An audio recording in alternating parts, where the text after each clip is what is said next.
자, 2015년 3월이네요. 수능 체제가 바뀐 지 2년 지나고 이제 첫 3월이 되고 있습니다. 5번 설명이 필요하다라고 했는데요. 5번 문제 한번 보도록 하겠습니다. 5번 문제 보시면 세 종류의 투명한 물질 A, B, C로 만든 광섬유를 나타냈어요 했습니다.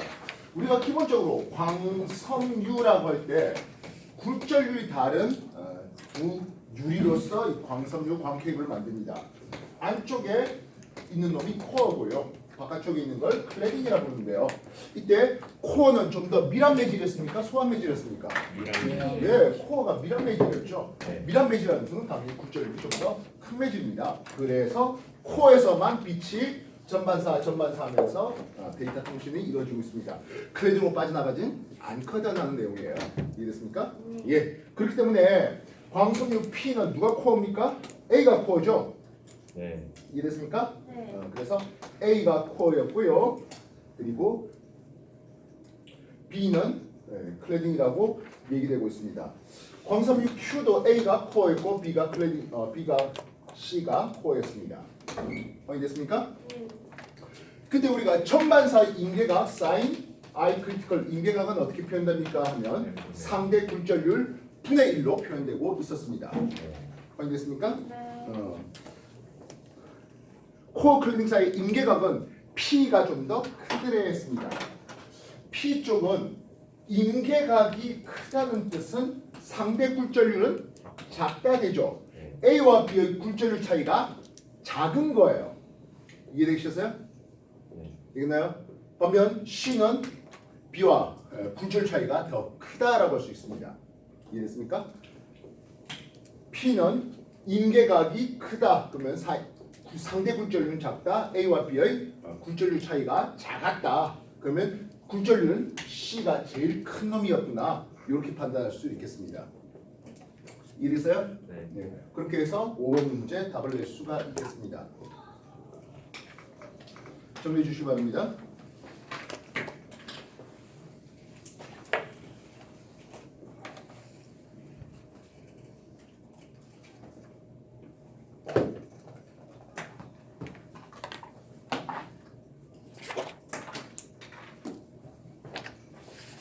실제 요 값은 어떻게 써야 되겠습니까? N B 매질에 대한 N A 매질의 굴절률, 그지? 요 B가 클래딩이고 A가 코어였죠. 네. 이해됐습니까? 요 굴절이 크고 이게 굴절이 작습니다. 그것 분의 1 이렇게 되는 거죠. 이해됐어요? 마찬가지 QS도 동일한 내용을 얘기할 수가 있을 것이겠습니다.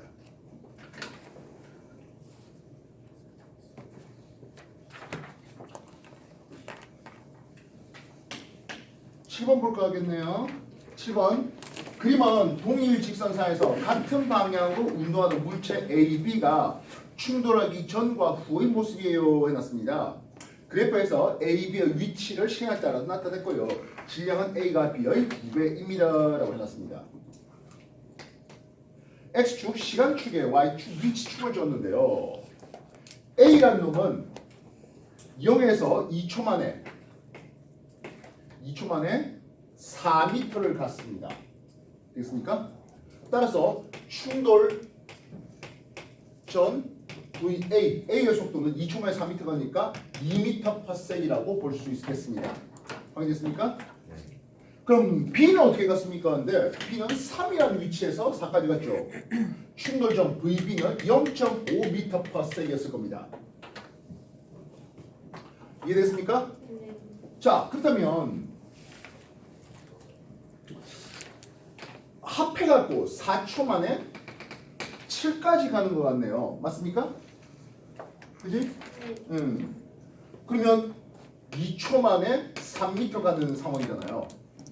충돌 후에는 AB 합쳐서 2분의 3m/s로 움직이는 것을 볼 수가 있습니다. 여기까지 확인됐습니까? 네. 같이 붙어 움직인다는 말은 우리는 완전 비탄성 충돌이라는 이름을 쓸 수가 있는데요. 원고가 완전 비탄성 충돌이 됐을 때만에 운동량 보조는 일어나야 됩니다. 이해됐습니까? 네. 그냥 A의 질량을 1kg이라 하자. A 질량은 1kg이고 B 질량은 모르겠어서 M이라고 할게요. 이해됐습니까? 되겠나요? 그래서 운동량 보존 충돌 전의 운동량의 총합은 충돌 후의 운동량의 총합과 뭐 해야 된다? 같아야 된다는 식이에요. 그래서 1kg짜리가 2m/s B의 질량 몰라서 M 하겠습니다. 0.5m/s로 움직인다고 합니다. 이 두 개 합쳐서 1kg짜리와 질량 M짜리 합쳐서 2분의 3, 1.5m/s이 된다면 예, B의 질량에 대한 정보를 알 수가 있겠습니다. 즉 A와 B의 질량 B에 대한 정보를 알 수가 있겠다는 거죠. 이해됐습니까? 상수계산 하면 뭐 간단하죠. 2 플러스 0.5M은 1.5 플러스 1.5M 이렇게 해주면 되는 거죠. 맞습니까? 넘기면 M은 0.5입니다. 네. 예, B의 질량은 0.5kg짜리겠네라고 생각될 수 있겠죠. 문제에서 됐습니까? 줬는데. 어? 문제에서 줬는데. 주었어요? 네. 에이씨. 근데요. 그래프 뭐 분석해도 나오네요. 예, 내가 그걸 다 못 읽었어. 말했잖아. 과학을 잘하려면 그걸 잘해야 된다고. 왜 이런 짓까지 하면서 질량을 갖고 있을까? 그런 거예요. 아, 당황스럽네. 예. 자, 충돌 전 운동량의 크기를 물었어요. 예. 2하고 4분의 1이죠. 그럼 8배 차이 납니까? 되겠습니까? 네. 예. 충돌한 동안 속도의 변화량의 크기는 B가 A의 2배입니까? 했어요. 지금 2m/s였다가 1.5m/s이 된 거잖아. 네. 그지? 0.5m/s의 속도 변화량을 A가 받고요. 반면 이거는 1m/s의 변화량을 보게 되겠습니다. 확인됐습니까? 네. 예, 그래서 충돌한 동안 속도의 변화의 크기는 B가 A의 2배가 맞죠? 확인됐습니까? 네. 실상 이건 우리가 물리의 역학을 지지하는 양대 공식이 있었죠. 충격량은 힘과 시간의 곱인데 이게 운동량의 변화량이라는 거죠. 네. 이해됐습니까? 네. 그렇다면 지금 충돌 시 A하고 B의 충격량의 크기는 어떻다? 같죠? 이해됐습니까? 충격량의 크기는 같은데 운동량의 변화량, 즉 질량 MV의 변화량, 질량이 큰 놈은 A가 질량이 크댔잖아, 그렇지? 질량이 큰 놈은 속도의 변화량은 작죠 하는 거죠. 이걸 통해서도 확인할 수가 있겠습니다. A가 질량이 2배 더 컸으니까 속도의 변화는 A가 B의 2분의 1이다라고 쓸 수 있겠다고요. 이해됐습니까? 네. 이거 충돌한 동안 A가 받은 충격의 크기는 B가 받은 충격의 크기와 이거는 우리가 다 아는 내용 아니겠습니까? 그지? 충돌 시 A가 B한테 가해준 힘이나 B가 A한테 받는 힘이나 서로 같고요. 네. 충돌 시간도 서로 같기 때문에 충격량의 크기는 서로 같다라는 거.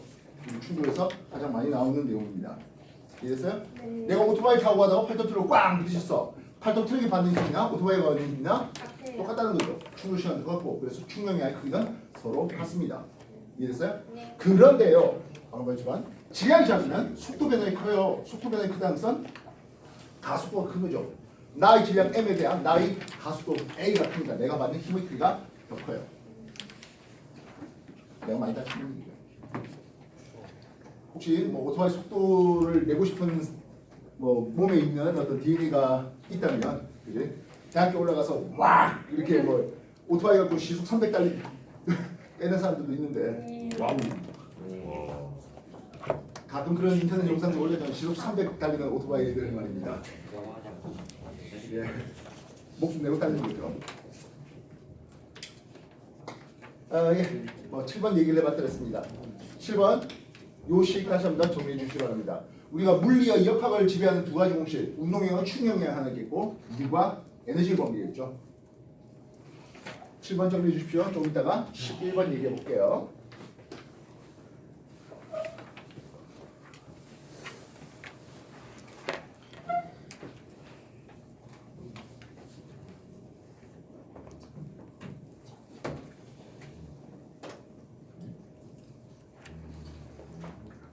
선생님, 충격량은 방향이 있나요? 예, 충격량 당연히 방향이 있죠. 힘의 방향이 그래서 A와 B의 충격량의 방향은 서로 다르죠. 그래서 크기는 이란 질문이 들어가야 되겠습니다. 크기는 말이 없었습니까? 보기 기드세? 아니 그냥 예. 크기 충격량이 크기.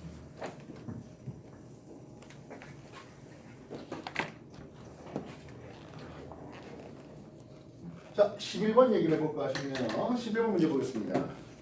그림가는 X축 위에 고정된 점자나 A가 만드는 정기장을 나타냈고요. 나는 가에서 X축의 한 점에 점자나 B를 표현해봤습니다. 했네요. 보다시피 A하고 B를 볼 때 전기력선의 수는 누가 더 많아? A가 훨씬 많지. 그래서 전하량의 크기를 보니까 전하의 크기를 보니까 A가 B보다 전하의 크기가 더 크다는 걸 알 수가 있을 겁니다. 확인됐습니까? 그리고 뭐 이게 이런 식으로 들어가는 것들을 보니까 그지? 한 놈 플러스면 한 놈은 마이너스가 됐어야 마땅하겠다는 거죠. 확인됐나요? 점 P는 X축상에 고정된 모습입니다 해놨네요. 자, 전하의 종류는 A, B가 같을 리가 만무하죠. 플러스면 어떤 형태의 전기력선이 나오겠습니까? 이런 그림이 나와야 될 거 아니에요. 네. 마이너스라도 어때요? 이런 식으로 들어가는 그림들이 형성될 겁니다. 네. 예, 그래서 A라는 점전에서 B라는 점전까지 이런 전기력선이 이어진다는 것은 한 놈이 플러스고 한 놈은 마이너스라는 얘기죠. 이건 자기력선 내용하고도 동일하게 나올 것이겠습니다. 확인됐습니까? 네.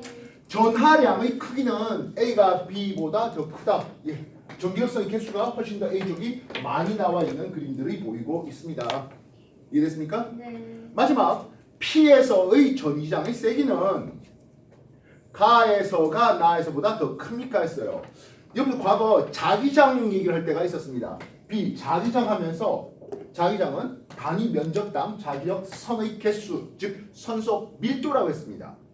이해됐습니까? 네. 자 그렇다면 지금 P 포인트의 그림을 보는데 이 선의 밀도를 비교해 본다면 밀도 A쪽 다시 가 쪽이 밀도가 더 큽니까? 나 쪽이 밀도가 더 큽니까? 이런 식으로 면적을 한번 내본다면 이게 나 쪽이 더 크죠. 네. 전기력선의 밀도가 나 쪽이 더 크죠. 그 말은 전기자 세기가 좀 더 강한데요 되겠습니다. 즉 이게 A 혼자 있어서 플러스 2쿨럼짜리 하자. A 혼자 있어서 이런 전기력선을 내고 있는 상황인데 그럼 여기다가 어떤 점자나 양성자를 놔뒀다면 얘는 플러스로 인해서 오른쪽으로 밀리겠죠. 여기까지 확인됐습니까? 되겠나요? 네. 이때 받는 힘을 한번 생각해 보시라고요. 그때 받는 힘 F 전기력은 항상수 K의 거리 제곱에 Q1, Q2 이러고 있습니다. 여기까지 이해됐습니까? 네. 자, 근데 임경훈씨 여기에 마이너스를 담아 놓으면은 플러스에서 마이너스로 전기력선이 또 향하죠. 네. 마이너스 향하잖아요. 이 플러스 양전하는 이 음전화 마이너스 1쿨럼짜리에 대해서 당겨지는 힘을 받을 거 아닙니까? 그지? 왼쪽의 A로부터 밀어지는 힘에다가 오른쪽의 B로부터 끌어당기는 힘까지 받쳐주니까 전기력 세기가 훨씬 더 강해집니다. 전기력 세기가 강해진다는 것은 전기자의 세기 역시 강해지겠지 되는 거죠. F 전기력 이게 Q E 전기자의 세기에 비례되거든요. 그래서 플러스 마이너스 사이에 껴있는 놈은 플러스 혼자 있을 때보다 더 강한 전기장을 받겠다. 더 강한 전기력을 받겠다. 똑같은 말이 되겠습니다. 그리고 아까 말했다시피 전기력 선의 밀도를 볼 때 가보다 나가 훨씬 더 밀도가 크게 그려져 있는 것을 알 수 있습니다. 이해됐습니까? 네. 11번 얘기해봤습니다. 정리하십시오.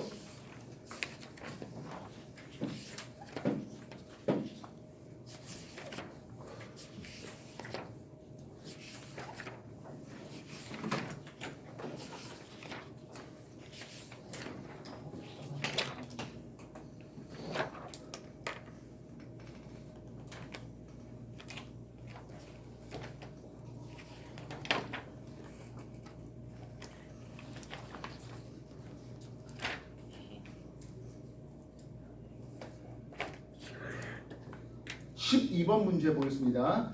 그림카는 절연된 실에 매달린 대전되지 않은 가벼운 물체 A, B 사이에 대전된 금속 막대기를 놓았는데요. A, B가 막대로 끌려오는 모습을 나는 AB가 막대에 접촉을 시켜요. 그 다음에 A는 막대에 붙어 있고 B는 떨어져 있는 모습을 나타냈어요. 입니다. 금속이었습니다. 라고 할게요. 금속이었습니다. 라고 할게요. 어디 됐습니까? 네. 자, 여기에 플러스로 대전된 금속을 가져다 놓을게요. 이해됐습니까? 그럼 어떤 일이 벌어집니까? 근데 이 금속에 있는 금속은 뭐가 많아? 자유전자 많죠. 이 자유전자 많죠. 이해됐습니까? 이 자유전자가 어느 쪽으로 움직여? 이쪽으로 자유전자가 움직여요. 그래서 여기가 마이너스 플러스가 돼버립니다. 그럼 어떻게 된다? 서로 끌어당겨지겠죠. 인력이 만들어집니다. 이해됐습니까? 네. 중학교 2학년 때 배웠던 정적 유도예요. 이해됐어요? 네. 자, 이게 금속이었는데 그럼 이제 이 금속을 접촉을 시켜버렸다? 그럼 어떻게 될까? 전자가 이게 플러스가 돼버리겠죠. 이제 플러스 이렇게 막 치는 걸 끌어안을까요? 아니에요. 아니요, 이젠 이럴 겁니다. 이해됐습니까? 네. 다시 한 번 더. 금속이었다고 한다면 가까이 가져갑니다. 정전기 유도를 통해서 끌어당겨지는 인력이 만들어집니다. 근데 접촉을 시켜버리면 이제 같은 부호로 대전되면서 밀립니다. A입니까? B입니까?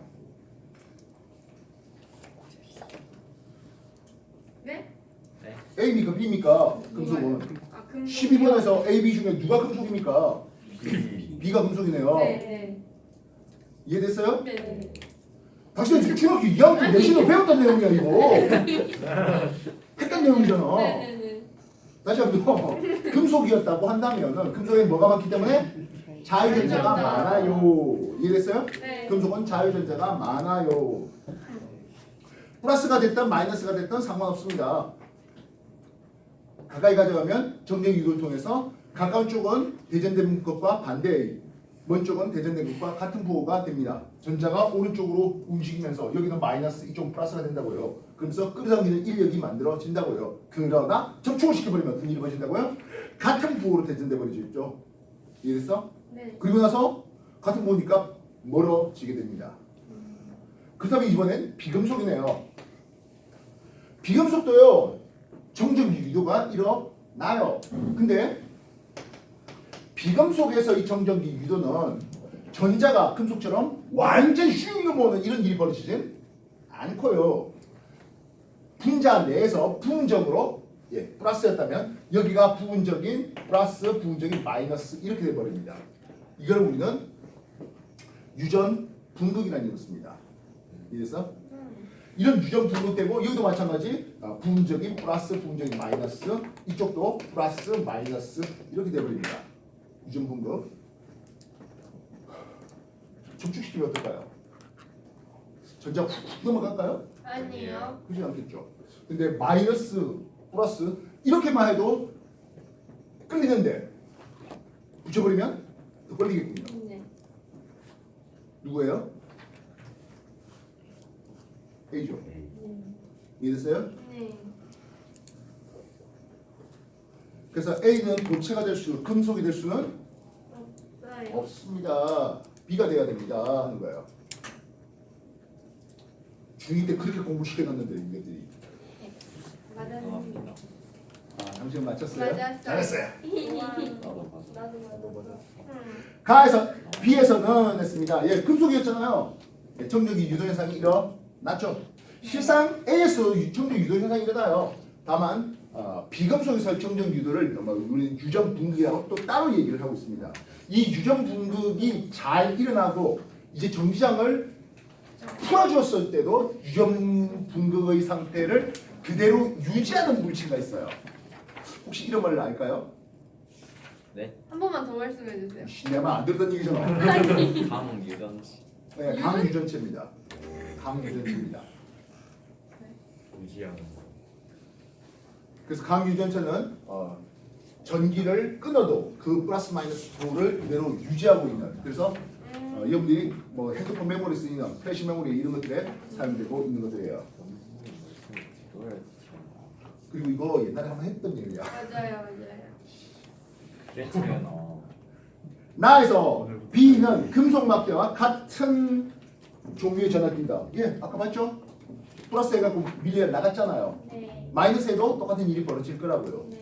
이해됐습니까? 네. 플러스 밀려서 나에서는 금속 B가 밀려나가 있는 그런 상태입니다. 되겠습니다. 근데 질문이 설마 이거밖에 없는 거야? 19번? 19번. 그래요? 자, 19번 부연 설명 좀 해보고 싶다. 할 수는 있는데 할 수. 예, 나오십시오. 자. 야, 근데 나 돌리밍 하고 있어. 옛날에 뭐 저희가들만 나와서 이거 재미없지 않나요? 이쪽. 어이 어이. 야, 한번 나와서 좋을 해볼래? 것 같은데. 좋을 것 같은데. 아나 너무 아이, 식상하잖아. 또 우리 이 얘기 또 비주얼 되잖아. 맞지 맞지 여자친구도 있고. 다이미한테 보여주는 거야. 나 학교 가서 보여줄게. 싸우는 수도 있어. 이 사람이랑 같은 반이라서. 맞아 지우랑. 왜 얼굴이 그렇게 빨개집니까? 솔직한 편. 아, 예, 솔직한 편입니까? 다음에 한번 할게요. 예, 좋습니다. 다음 질문을 기대할게요. 다음 주. 주말 한번 아니에요. 우리는 원래 그렇게 몰아가는 겁니다. 그리고 자주 발표해봐요. 그게 분명히 당신 나중에 과거를 가든 아니면 하다 못해 일반계를 보든 어쨌든 분명히 그게 다. 도움이 돼요. 이런 발표 나가고 하는 거 좋아요. 자, 그러면 이거 너무 19번이 분열에 대한 내용인데요. 누가 나와서 좀 설명 좀 해봅시다. 아, 이쪽 식상하잖아. 좀 다른 사람들 없어요? 없으면 아, 왜 이거 갑자기 고개를 돌립니까? 자, 그럼 식상이들 나와. 나이 너두 개 다 두 개다. 해? 욕심쟁이네. 뭐야? 되지. 19번 불행에 대한 내용이네요. 뭐 말 좀 잘 설명해 주세요. 와. 뭐 챕터 필요 이거 없어요? 보았어? 아 이거 프린트 필요 없을 정도야? 오, 문제 나오는 대박이다. 건가? 이 뭐야 이거? 이 그. 저희가 접은 정五각형이에요, 쌤. 예. 잡고한. 뭐 골라서 하세요. 어떻게 적어? 자, 19번입니다. 문제 확인하시고요. 불행에 대한 내용이네요. 일단 그 나에서 네. 반 정도 잠겨 있, 아니 반이 잠겨 있잖아요. 네. 그래서 반정. 대충 하시는데. mg는 2분의 b 로우 g라고 해서 g 사라지고 이 m은 v 로우가 이거 그 유체의 밀도를 로우라고 한 거예요. 예. 이걸 통해서 그 이걸 이렇게 b를 넘겨주고 얘를 다시 이쪽으로 넘겨서 거기 운행하고 없애버리면 이게 결국 그 네. 물체의 그 밀도예요. 그래서 여기서 가에서 다시 보면은 중력 작용하고 부력은 3분의 1 V니까 3분의 1 로우 3분의 V 로우 G 하고 이게 반대 방향이에요. 하고 그 실의 장력도 작용해요. 근데 여기서 이 로우가 2 곱하기 물체의 밀도니까 로우 B는 2m이 돼요. 그래서 2mg 플러스 t가 돼가지고 t는 3분의 1 mg가 돼요. 우와, 짱이다. 자, 또 파이팅. 자, 뭐 19번 설명 좀 이해되셨습니까? 네.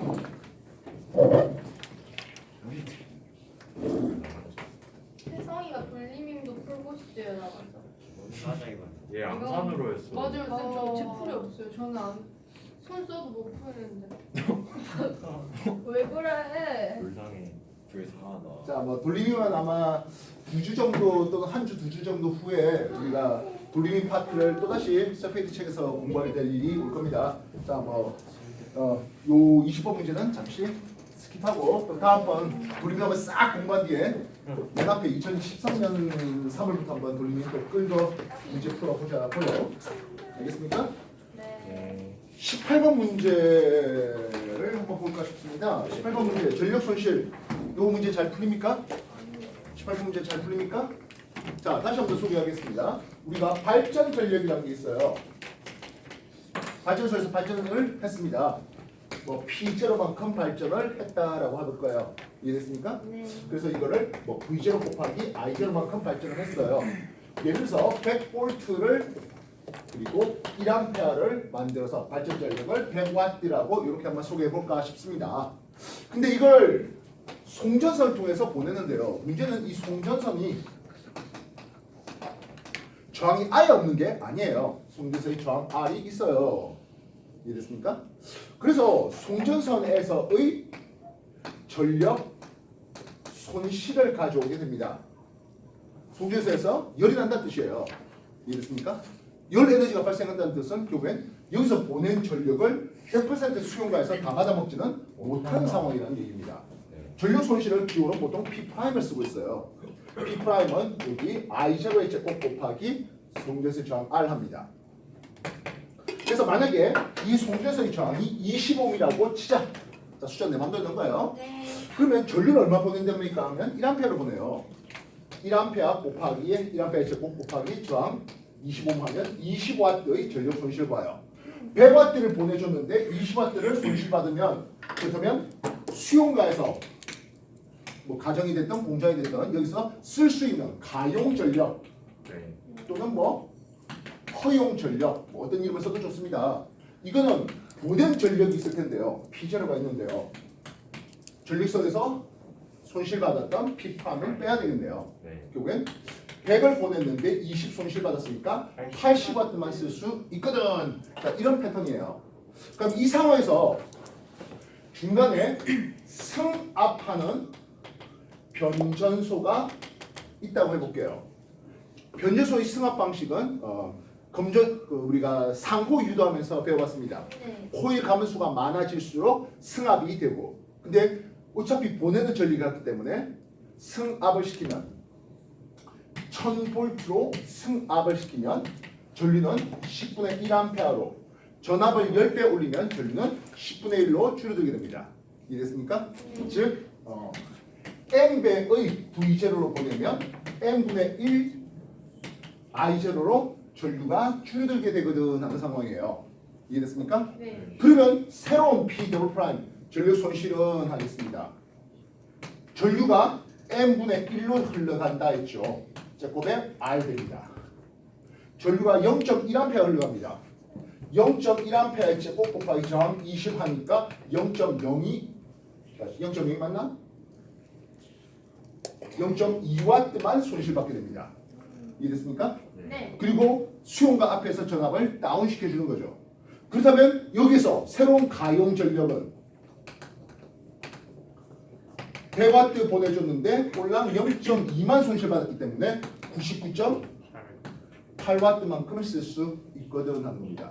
전압을 올려주면 N배, 전압을 N배 올려주면 전류는 N분의 1로 줄어들고 송전선에서의 전력 손실량은 N제곱분의 1로 줄어드는 이런 과정이 되는 거예요. 우리가 일반 가정에 쓰는 것은 2220V가 되겠고요. 공장에서는 330V 내지는 좀 더 극고압을 쓰는 뭐 공장도 없지 않겠습니다만 일반 공장에서는 330V 씁니다. 이해됐습니까? 네. 근데 정말 전압 높여 보낼 때는 108만 볼트로 보냅니다. 와.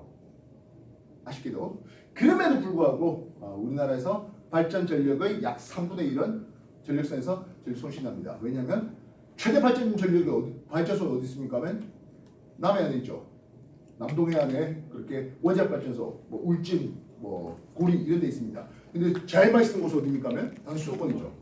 그걸 다 송전으로 하려고 하니까. 이해됐어요? 그러면 18번에서 문제는 어떤 식입니까? 하면요.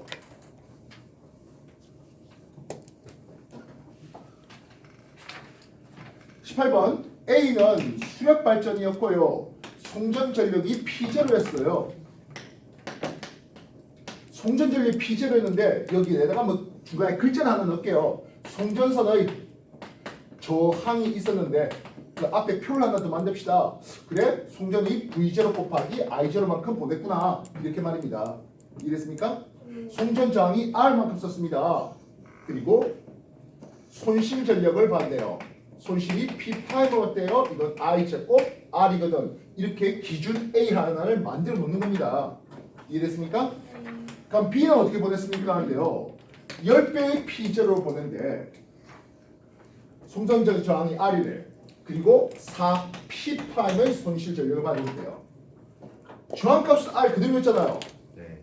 전류가 얼마나 흘렀습니까? 하면 2I 제로로 흘렀어야 제곱되어야 4P'이 될 것이다 라는 생각입니다. 이해됐습니까? 네. 이렇게 전류가 2I로 흐르게 만들어 주었다면 정답은 5V 제로로 보냈구나라고 생각할 수 있겠죠. 말 이해됐습니까? 네. 말 하나 더 만들게요. 밑에 C 하나 더 만들게요. C는 송전서의 저항이 4분의 1R이랍니다. 보내는 전력은 2P0로 보냈답니다. 여기에서 전력 손실은 얼마 정도 볼까? 2배의 P타임으로 쓸게요 하겠답니다. 되겠습니까? 얼마의 전압과 얼마의 전류로 보내준 겁니까? 라는 생각입니다. 만들어 보십시오.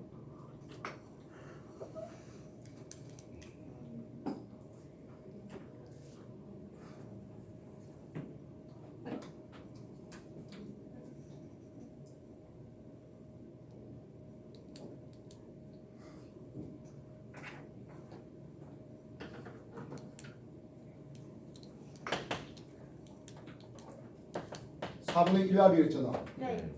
얼마의 전류를 보내줘야 되겠습니까? 네요.